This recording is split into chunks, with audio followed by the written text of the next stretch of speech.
Welcome back to Roar Career Talk, the show where we cut the corporate speak and talk about what actually matters when building a real fulfilling career. Today's guest is Tessa Whelan, a senior recruiter at Colab Software, a fast-growing tech company known for its strong product and even stronger people. Tessa has reviewed thousands of applications and has a sharp eye for what makes a candidate stand out or get passed over. If you ever wondered what actually makes a recruiter say yes, how to get past the not enough pile of the resumes, or how to navigate screening tools without losing your human touch, this episode is for you. Tessa, welcome to the Road Career Talk. I'm so excited you're here. Hi, thank you so much for having me, Violetta. Really excited to be here today. Amazing. Okay, so yeah, I'm really happy you're here because I think this is like the most, I received like hundreds of questions about, okay, how to stand out on the resume, how to stand out on the LinkedIn, what to put in the resume, right? What actually makes you basically the best candidate to be invited to the interview. So let's start with the resume. And from your professional opinion, what specific elements in a resume immediately make a candidate stand out from the crowd?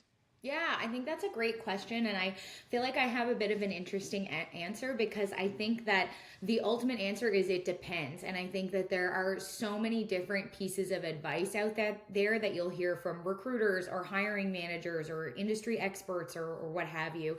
And it's going to look different for every single industry. So, for example, if you're applying to jobs in the healthcare field, you probably want to have a pretty black and white resume with just the facts.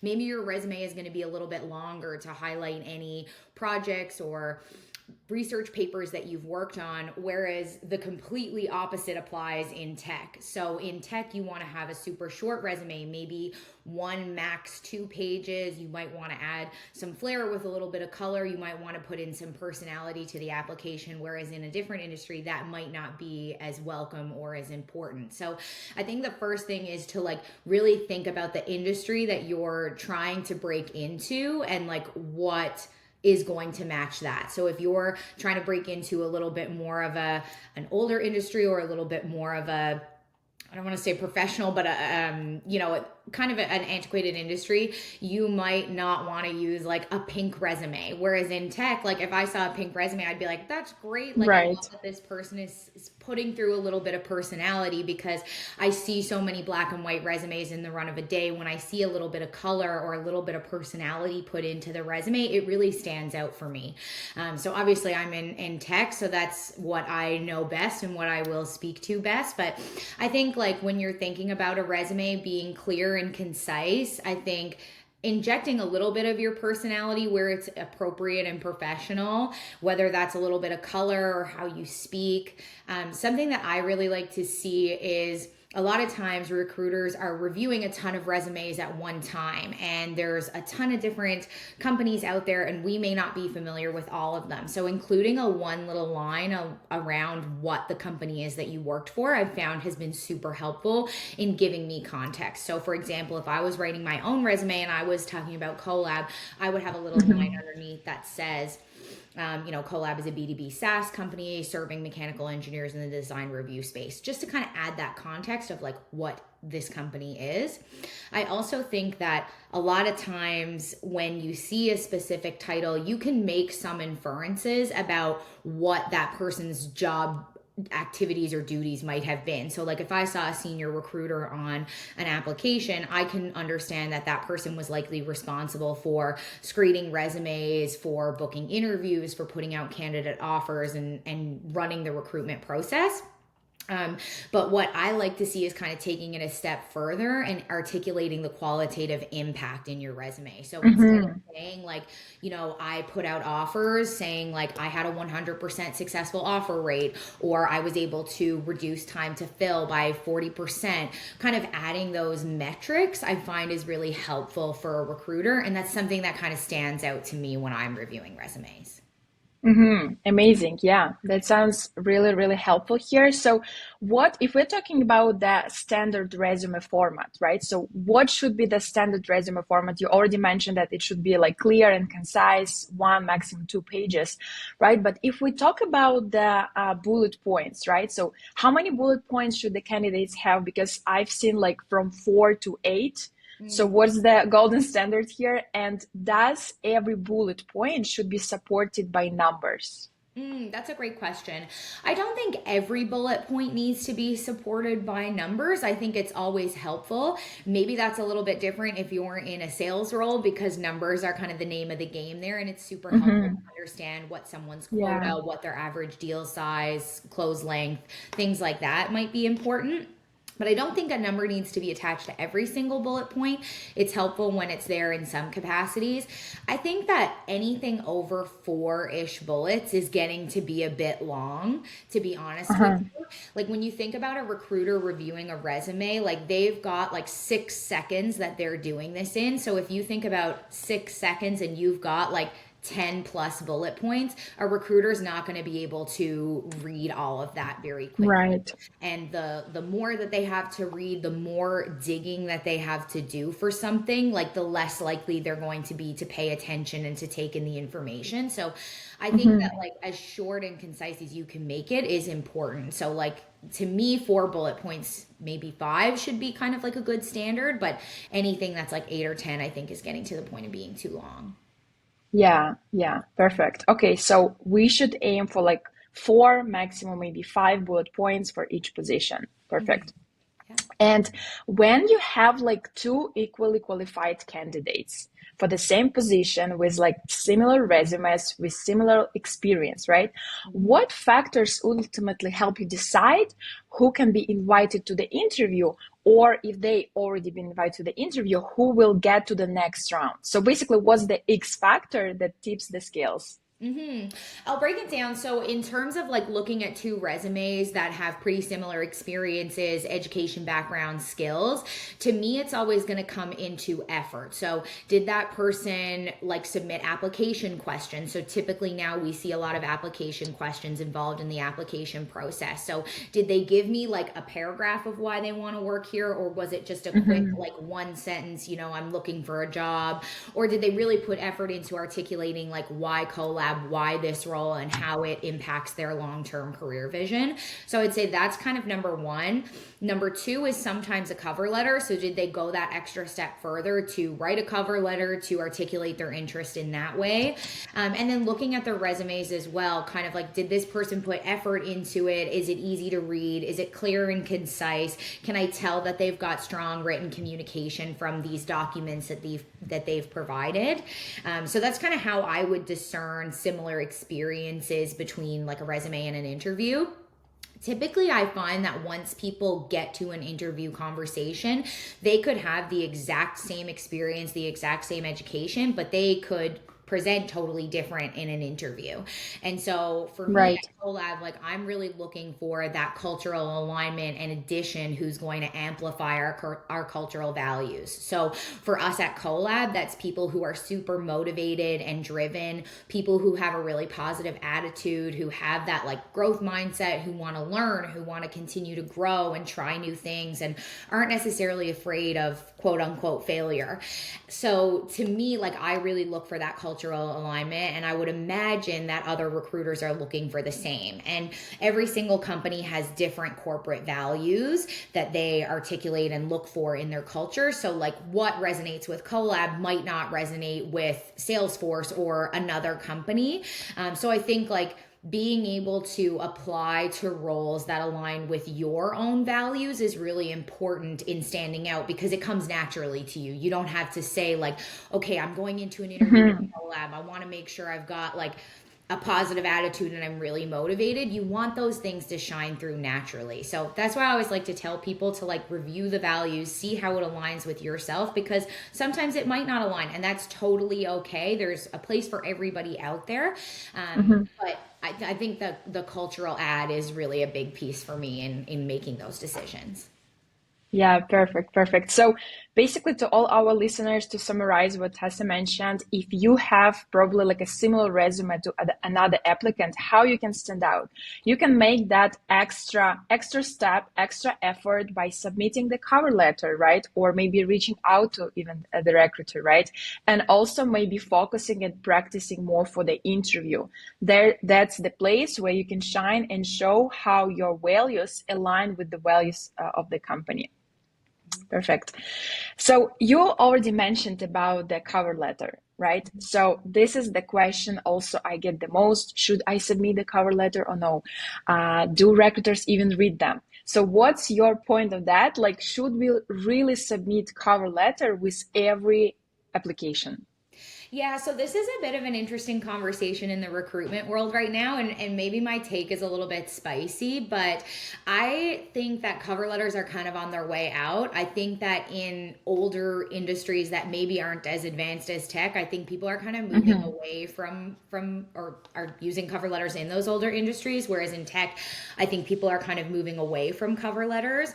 Now, I will say a cover letter is a good opportunity to show that interest, to show that like extra mile. But a lot of times, like I'm going to look at the application questions and the resume before I get to a cover letter. And maybe I'm only going to read the cover letter if I'm kind of between two people and I've only got a limited number of hours in the day and I've only got a certain number of interview spots that I'm going to fill. Then maybe I'm going to go look at the cover letter as kind of like a tiebreaker.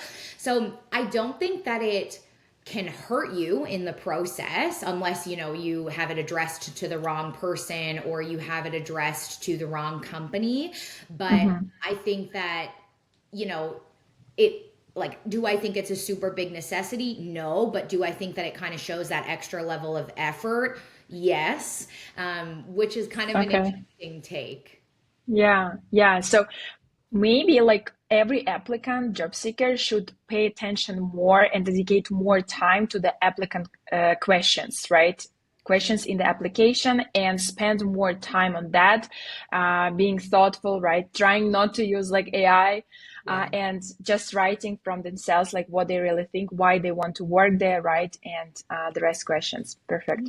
Yeah, and I've seen like I think people can tell when you use AI in your application because the AI or ChatGPT has a certain voice that comes through. Right. And there are Yeah. some telltale signs too. Like I've seen people like copy and paste the prompt into their answers. I've seen like the little questions, things like that. And like I'm all for using ChatGPT and AI to, gather your thoughts, but there does definitely need to be that human element to it as well.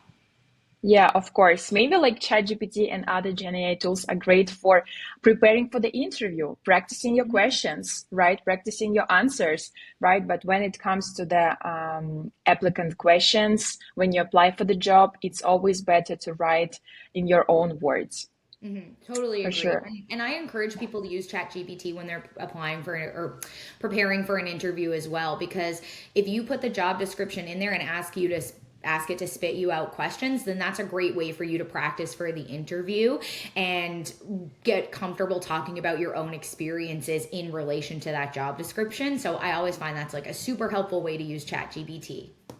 Right. Beautiful advice here. Perfect.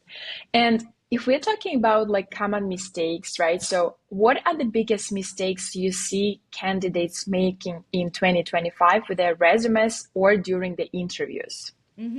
So in the resume process, I would say people who have like spelling mistakes, whose resume is too long.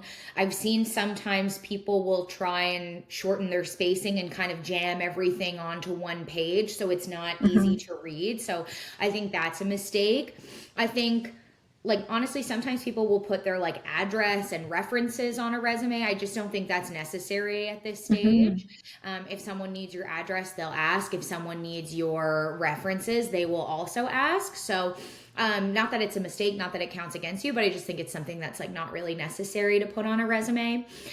Too long, too many bullet points, hard to read, confusing. Like sometimes I've seen formats where maybe title is on one side and then the bullets are on the other, and it's just kind of hard to match up what experience matches what title. So you basically want to make your resume as easy as possible to read, because again, you've got like 6 seconds to catch that recruiter's attention. So you want to make sure that it's like you make it as easy as possible for them.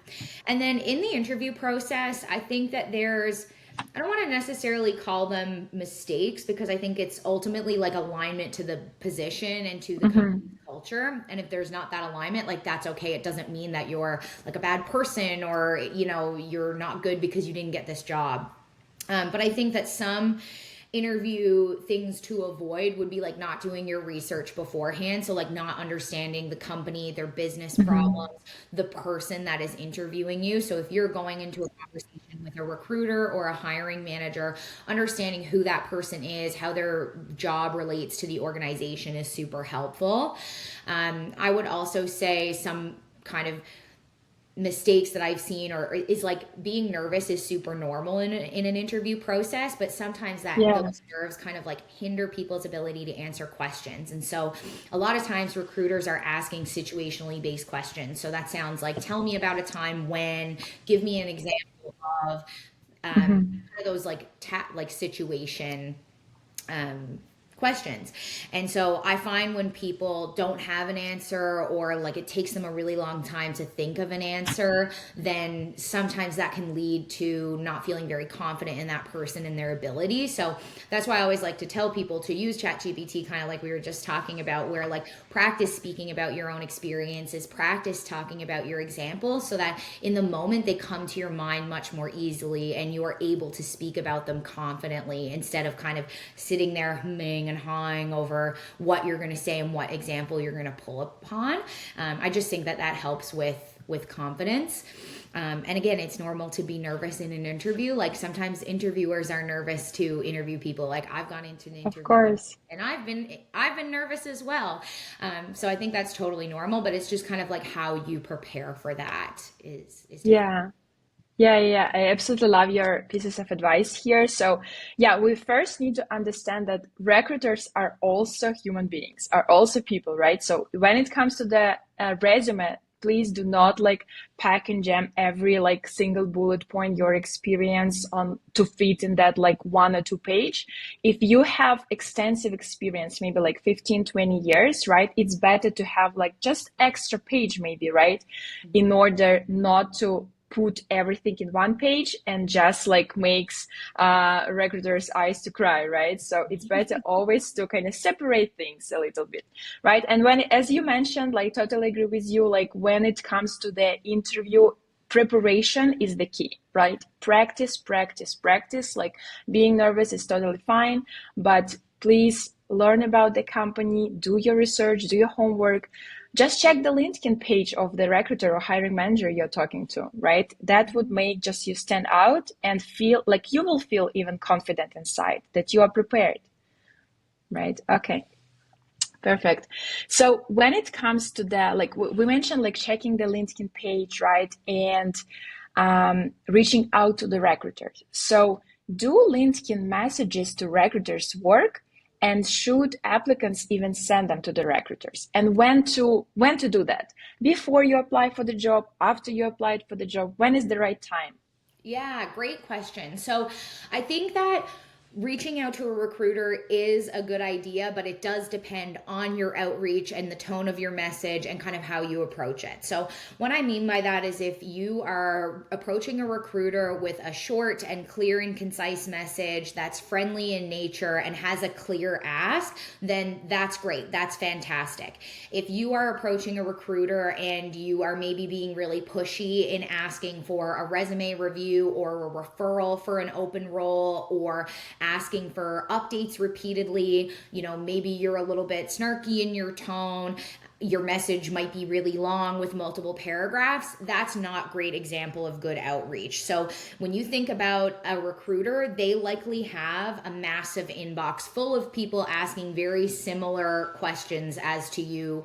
Yeah. And for you to stand out and to get a response that's valuable to you and the recruiter, I think that it's important to not overwhelm their inbox and to be very clear in what your ask is. So I always say to people, like, it's okay to let someone know that you've applied for a job. Like, I think reaching out to a recruiter with a quick message of like, hey, like, great to be connected on LinkedIn. I applied for X job at Y organization. I think I would be a great fit because of ABC. Would love to chat with you about the role when you have some time, or, you know, when can I've submitted my application? Are you reviewing this week?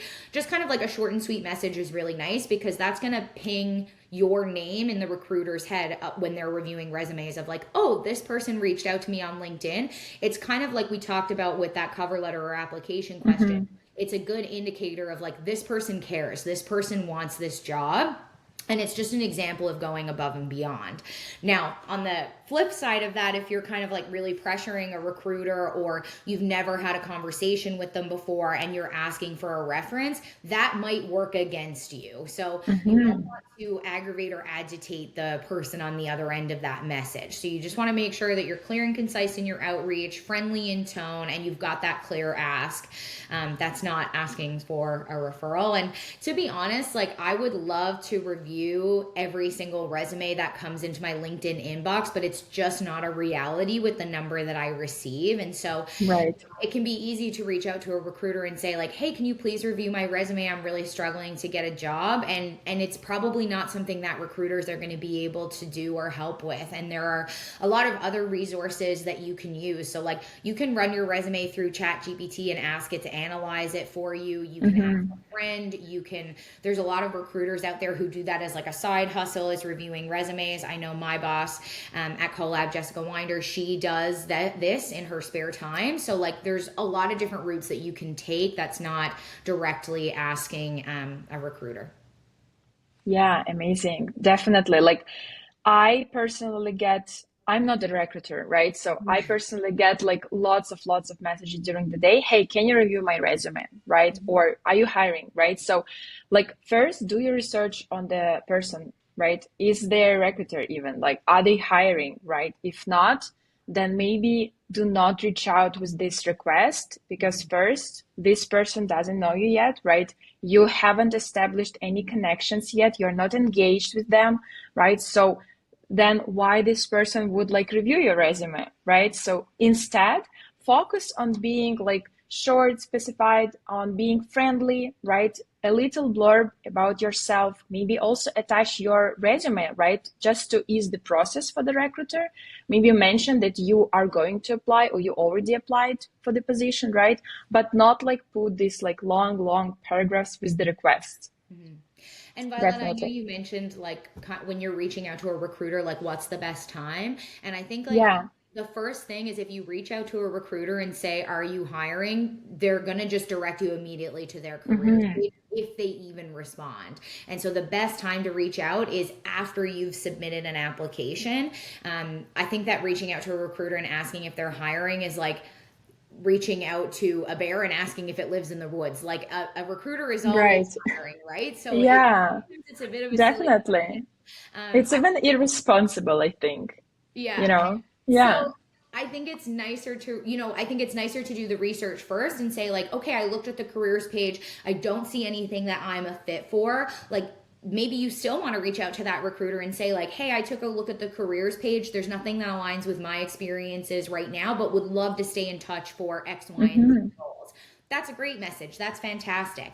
But that kind of general, are you hiring to a recruiter is sometimes a little bit silly. Agree, totally agree with that. Okay, so let's talk about also personal branding. I know, Tessa, you post a lot on LinkedIn, super valuable stuff for the for recruiters, for job applicants, right? For everyone who is in the job search now. So, how important the personal branding is now in today's job market, and what specific elements of candidates' online presence catch your attention?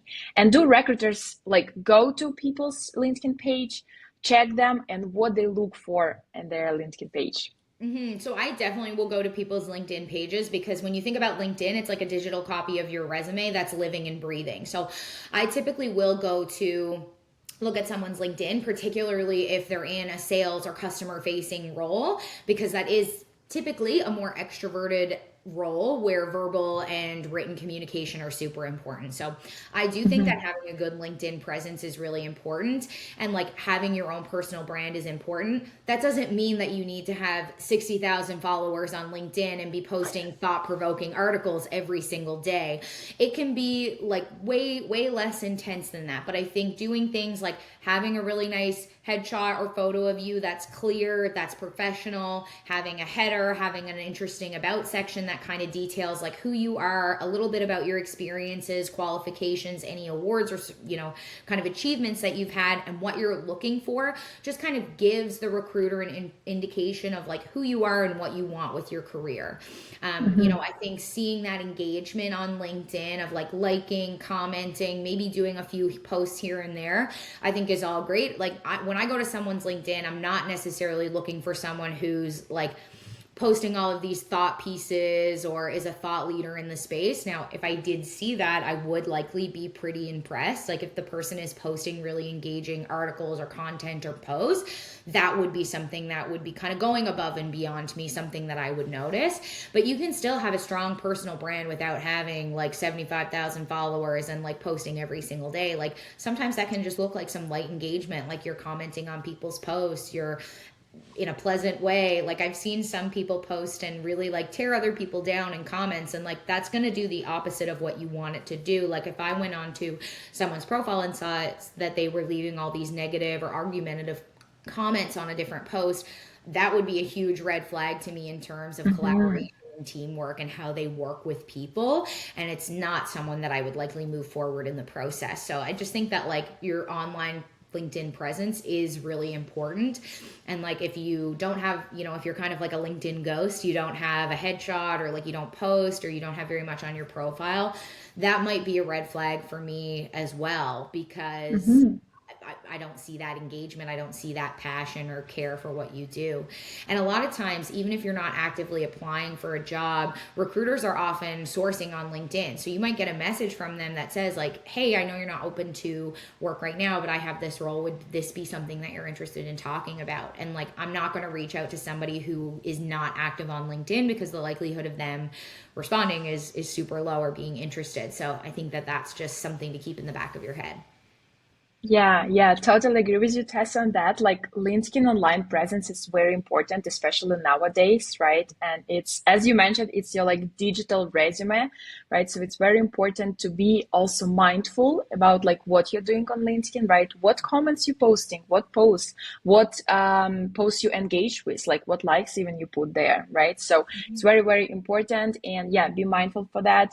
And yeah, it's also like maybe as you mentioned, if you're not looking for another job now, right, but still your LinkedIn presence, your active online LinkedIn presence might bring you some opportunities for the Yeah. better roles, for the better positions. So yeah, it's very important to be active and yeah, be present, be visible for other people. Yeah, That's great. absolutely. And I always say like the best time to look for a job is when you currently have a job and you can really take the time to find what you're interested in and find what you're liking and find Hmm. a better opportunity. So always stay ready so that you don't have to get ready. Amazing. Yeah, valuable advice here. Perfect. So if we talk about the interview, right, and like the question that I have personally, other people have, right? Maybe people who are currently looking for the job, it's what questions should applicants ask recruiter at the end of the interview? What questions would impress you? What should we ask? Oh, that's a good question. I think that like first of all, I would encourage people to ask questions at the end of an interview. Like if I get to the end of a conversation and someone says like, "Nope, I don't have any questions." That's kind of a red flag for me because I'm like, "Well, surely like you don't know a ton about this company or this organization or this role. Like surely you've got one question before you sign up and say like this is of interest Mhm. to me." So, always a flag when people don't have questions. I think that it just shows a lack of engagement or lack of passion about the role or the company. So always ask a recruiter something. It doesn't need to be like 10 questions. Like it doesn't need to be a Hmm. whole other interview for the recruiter. But I would say like 3 to 4 questions is totally appropriate. And so, that might be about benefits, that might be about vacation, it could be like logistics, it could be, about company culture. I get that question a lot. Like, what's the culture like at Colab? Hmm. That's always a really good one to ask for yourself as well, so that you understand it in somebody else's words instead of reading it on a page. I often have people ask me, really enjoyed the conversation. Do you have any feedback for me? And that always is a green flag for me, because it shows that they really cared about the conversation and care about the end result, but also that they've got that growth mindset that aligns with our core values as well. They want to continue to learn, they want to continue to get better. I also enjoy when people ask kind of general questions about the state of the business. So, obviously, with the US, tariffs are a big impact to our business right now. And so, people who will ask questions about that, it's always a green flag, because it shows to me that they're thinking about the bigger picture. So, I Hmm. don't, yeah, I like to be asked a couple questions at the end of the interview, but maybe not so many that it feels like then I'm being interviewed in return. Right. But always good to show, a couple of questions to that person.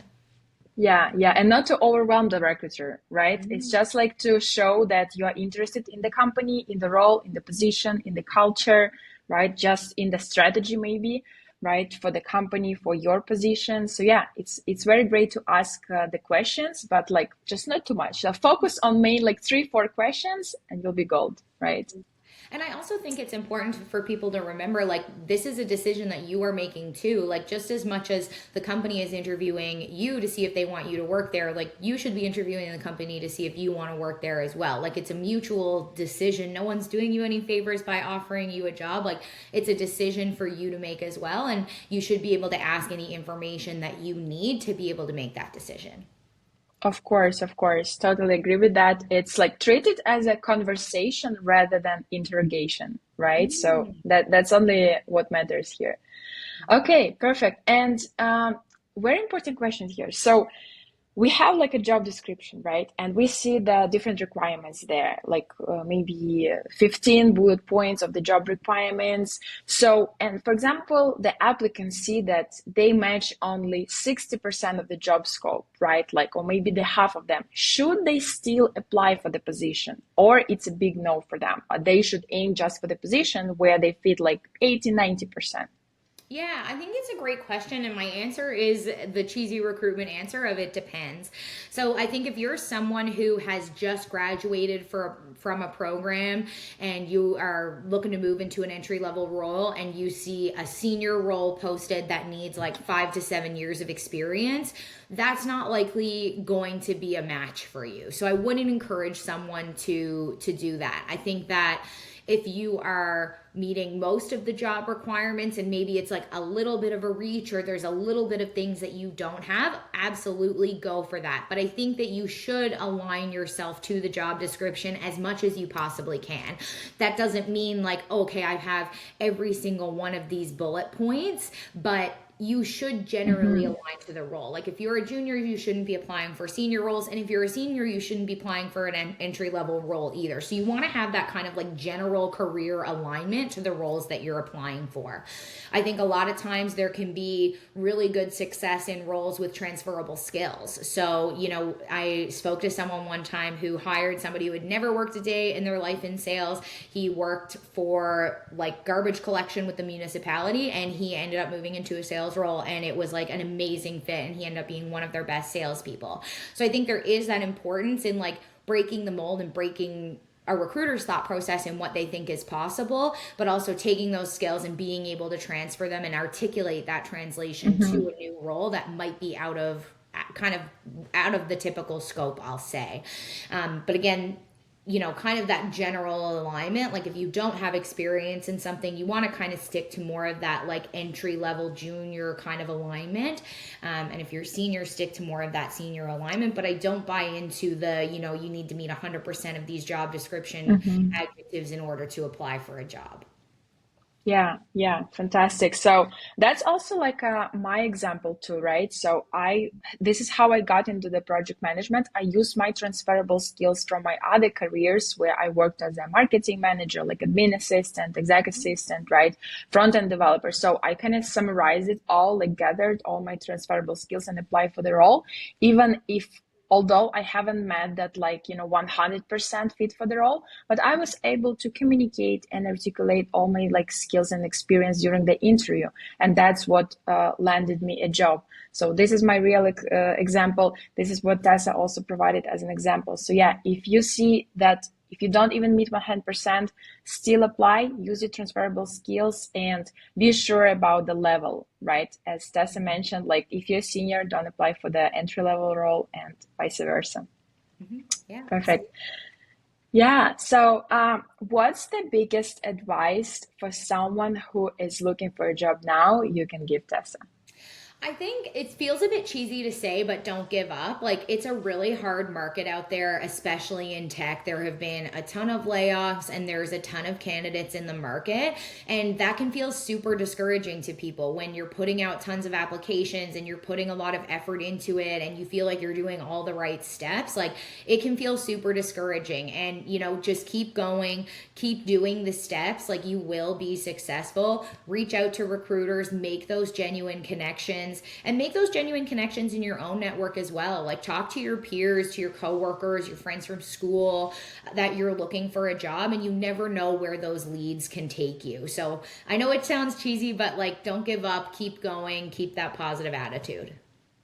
Yeah, agree with you and support you in this sauce that like just don't give up, keep pushing because your ideal role is also looking for you. So never Yeah, give up. that's a good one.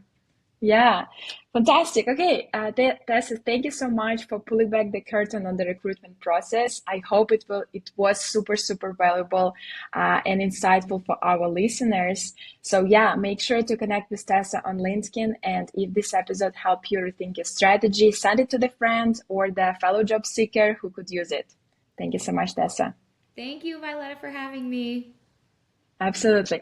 Okay, guys, until the next time, keep building a career that's unapologetically yours. Thank you. Bye.